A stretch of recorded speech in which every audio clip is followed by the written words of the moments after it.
नमस्कार, मैं doctor D K. Singh, assistant professor, department of commerce, government Pataleshwar college Masturi, MCom second semester, accounting for investment, इस विषय पर तैयार किए गए 5 वीडियो लेक्चर्स के इस दूसरे भाग में आप सभी का स्वागत करता हूं।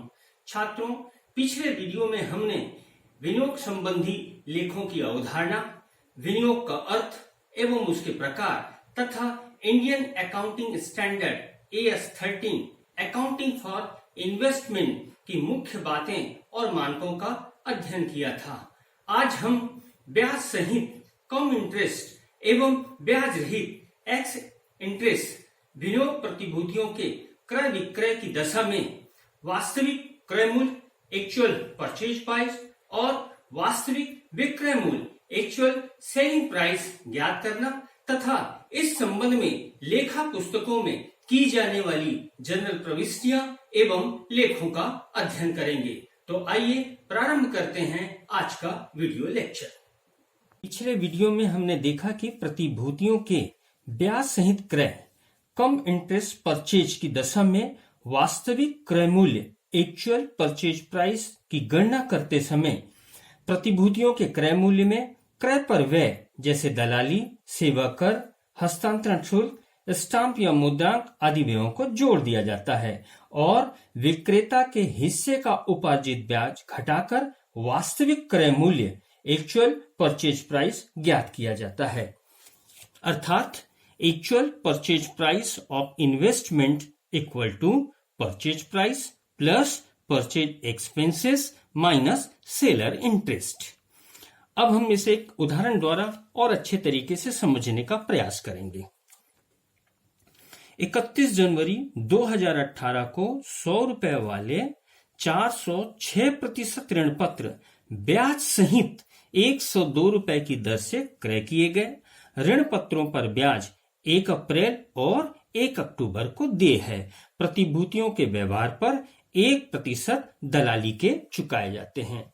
अब इस दी गई सूचना से हम ज्ञात करते हैं एक्चुअल परचेज प्राइस, वास्तविक क्रय मूल्य।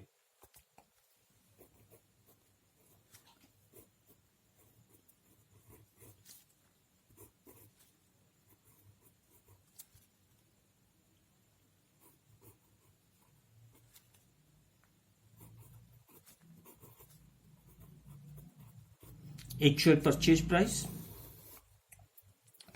देखिए, 100 रुपए वाले 406% ऋण पत्र 102 रुपए प्रति ऋण पत्र की दर से क्रय किए गए।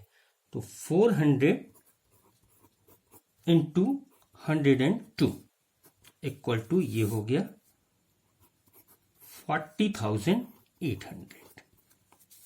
और हमें पता है कि क्रय मूल्य में से हम क्रय पर व्यय परचेज एक्सपेंसेस को प्लस कर देते हैं। यहां हम देखते हैं कि प्रतिभूतियों के व्यवहार पर 1% दलाली चुकाए जाते हैं, तो प्लस यहां पर दलाली प्लस हो जाएगा।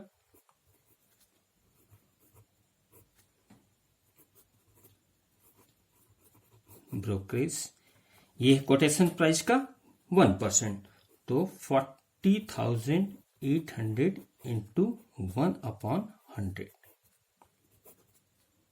ये हो जाएगा 408.00। छात्रों, हम जानते हैं कि 1 अप्रैल 2013 से भारत सरकार दलाली पर 12.36% की दर से सर्विस टैक्स भी वसूलती है। तो ये सर्विस टैक्स या सेवा कर भी यहां पर क्रय मूल्य में जोड़ जाएगा। क्रय पर व्यय है ये, तो प्लस सर्विस टैक्स।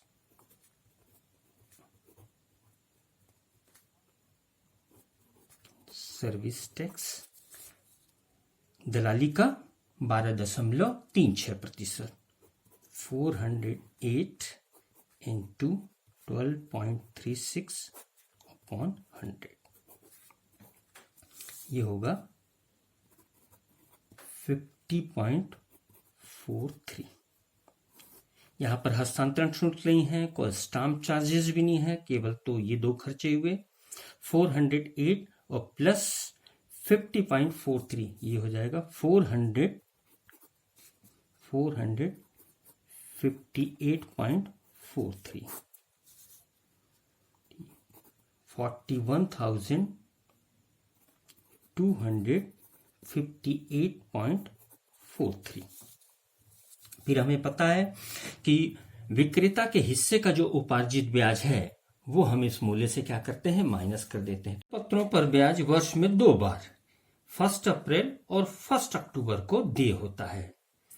क्योंकि ऋण पत्रों का विक्रय 31 जनवरी को हो गया है, तो 1 अक्टूबर से 31 जनवरी तक ये 4 महीने ऋण पत्रों का वास्तविक स्वामी विक्रेता था। तो ये 4 महीने के उपार्जित ब्याज ये प्राप्त होगा विक्रेता को। यहां देखते हैं 4 महीने का ब्याज क्या होगा। चूंकि ब्याज हमेशा दिया जाता है ऋण पत्रों या प्रतिभूतियों के अंकित या फेस वैल्यू पर, तो 40,000 इंटू 6/100 इंटू 4/12। 4 महीने का है ब्याज ये। कब से कब तक का? अक्टूबर, नवंबर, दिसंबर और 31 जनवरी। ये ब्याज होगा 800। ये हम माइनस कर देंगे इसमें से, तो 41,258.43 माइनस 800 दिया जाएगा 40,458.43। तो एक्चुअल परचेज प्राइस होगा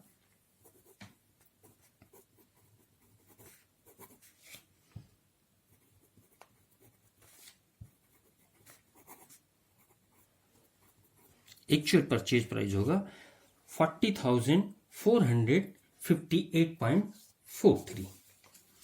इस प्रकार क्रेता को कुल मिलाकर 41,258 रुपए 43 पैसे का भुगतान करेगा, जिसमें से 40,458.43 रुपए प्रतिभूतियों की देय राशि होगी, यानी पूंजीगत मूल्य होगा या वास्तविक इसका क्रय मूल्य होगा, और 800 रुपए विक्रेता को उसके उपार्जित ब्याज के चुकाएगा। उपार्जित ब्याज 4 महीने की वह समय अवधि जबकि वास्तव में इस ऋण पत्रों का स्वामी विक्रेता था। सहित विक्रय पर वास्तविक विक्रय मूल्य। विक्रेता द्वारा जिस बाजार मूल्य पर प्रतिभूतियां बेची जाती हैं, उस राशि में से दलाली, सेवा कर तथा अन्य व्यय घटाने के पश्चात शेष राशि वह होगी जो विक्रेता को नकद प्राप्त होगी। तत्पश्चात इस राशि में से यदि ब्याज की गत देय तिथि से सौदा होने की तिथि तक का ब्याज, अर्थात वह ब्याज जो क्रेता की पुस्तकों में वास्तविक क्रय मूल्य ज्ञात करते समय घटाया जाता है, यदि घटा दिया जाए तो इसके पश्चात जो शेष राशि हो बचेगी वह प्रतिभूतियों का वास्तविक विक्रय मूल्य या पूंजीगत मूल्य होगा, जिससे विक्रेता का विनियोग लेखा क्रेडिट किया जाएगा। सूत्र के रूप में हम इसको बोल सकते हैं actual sales price of investment equal to sales price minus expenses on sale minus seller interest.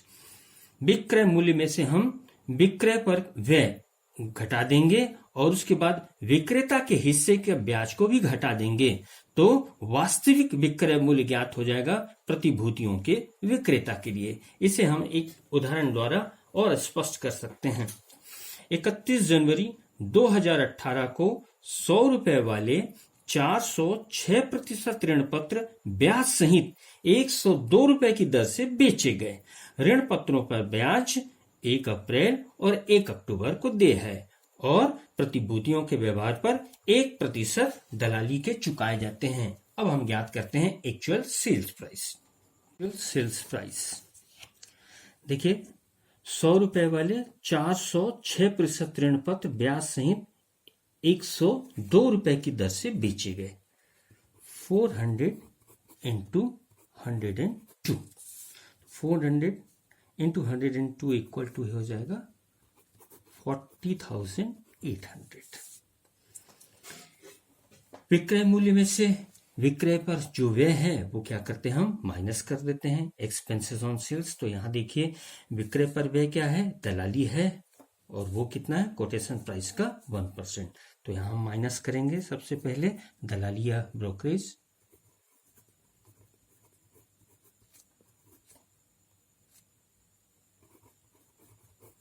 Brokerage है कोटेशन प्राइस का कितना है 1%, तो 40,800 इंटू 1/100 ये आ जाएगा 408.00।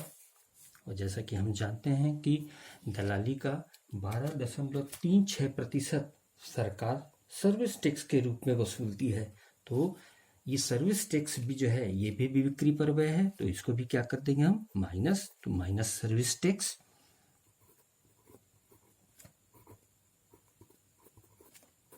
सर्विस टैक्स वो दलाली का कितना है 12.36%, तो 408 इंटू 12.36/100 ये हो जाएगा 50.43।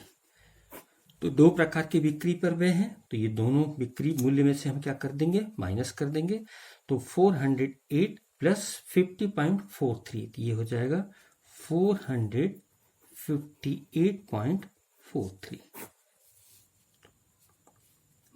40,800 माइनस 458.43 ये हो जाएगा 40,341.57।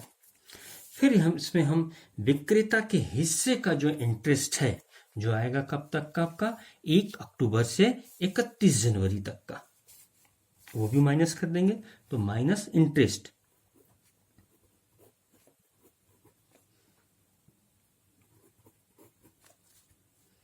कितने महीने हो जाएंगे 4 महीने के, और ये ब्याज चुकाया जाता है हमेशा क्या है ऋण पत्र या प्रतिभूतियों के अंकित या सममूल्य पर, तो 40,000 इंटू रेट ऑफ इंटरेस्ट क्या है इसका 6/100 इंटू 4/12। तो विक्रेता के हिस्से का जो है ये कितना होगा ब्याज 800 और हम माइनस कर देंगे तो ये आ जाएगा 39,541.57। तो एक्चुअल सेल्स प्राइस होगा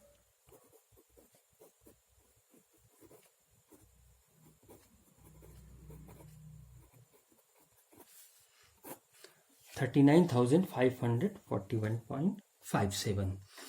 तो विक्रेता कुल मिलाकर जो है 40,341.57 रुपए चुकाएगा प्रतिभूतियों के, और जिसमें प्रतिभूति का जो है पूंजीगत मूल्य होगा वो होगा 39,541 रुपए 57 पैसे, और 800 रुपए चुकाएगा वो ब्याज के।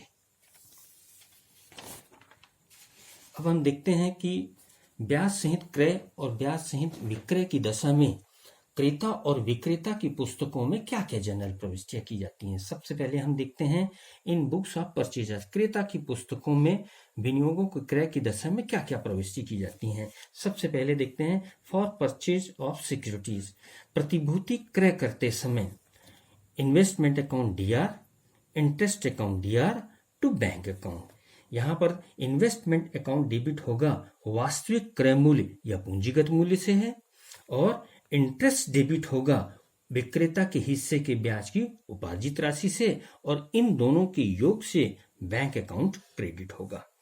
दूसरा देखते हैं फॉर द रिसीविंग इंटरेस्ट, ब्याज प्राप्त करने पर, तो जब क्रेता जो है प्रतिभूतियों पर प्रथम ब्याज प्राप्त करेगा तो उसकी जनरल एंट्री होगी bank account DR to interest account. यदि वर्ष में दोनों छमाही का ब्याज प्राप्त कर लेता है क्रेता, तो ऐसी स्थिति में प्रथम छमाही के लिए bank account DR to interest account, और दूसरे छमाही का ब्याज यदि वित्तीय वर्ष के भीतर वो फिर से प्राप्त कर लेता है तो एक जनरल एंट्री और कर लेंगे bank account DR to interest account. इसके बाद यदि दूसरा इंटरेस्ट उसे पूरा प्राप्त नहीं हो पाता लेकिन कुछ महीने की ब्याज अर्जित हो जाती है, तो ऐसी स्थिति में अर्जित ब्याज के लिए जनरल प्रविष्टि होगा फॉर इंटरेस्ट अक्रूड, अर्जित ब्याज के लिए accrued interest account DR to interest account. यहां पर हिसाबी वर्ष की अंतिम तिथि को अर्जित ब्याज की राशि से ये अर्जित ब्याज अक्रूड इंटरेस्ट डेबिट और इंटरेस्ट अकाउंट क्रेडिट होगा। यहाँ पर छात्रों ध्यान देने वाली बात यह है कि अगले वर्ष हम इसको आगे ले जाते हैं और अगले फाइनेंशियल ईयर के प्रारंभ में अर्जित ब्याज के लिए इसी की एक विपरीत प्रविष्टियां कर देते हैं, interest account DR to accrued interest account. और इसी फाइनेंशियल ईयर के लास्ट में जब लेखे बंद करेंगे तब हम प्रविष्टि करते हैं जो है for the balance of interest account transfer to profit and loss account. वर्ष के अंत में ब्याज लेखे के शेष का स्थानांतरण किया जाता है लाभ हानि लेखा में, तब प्रविष्टियां होती है interest account DR to profit and loss account. यहाँ पर ब्याज लेखे का जो शेष है वो स्थानांतरित हो जाएगा लाभ हानि लेखे में। अकाउंट्स क्रेता की पुस्तकों में कुल मिलाकर 3 लेखे तैयार किए जाते हैं। पहला है इन्वेस्टमेंट अकाउंट, दूसरा इंटरेस्ट अकाउंट और तीसरा अक्रूड इंटरेस्ट अकाउंट, विनियोग लेखा, ब्याज लेखा और उपार्जित ब्याज लेखा।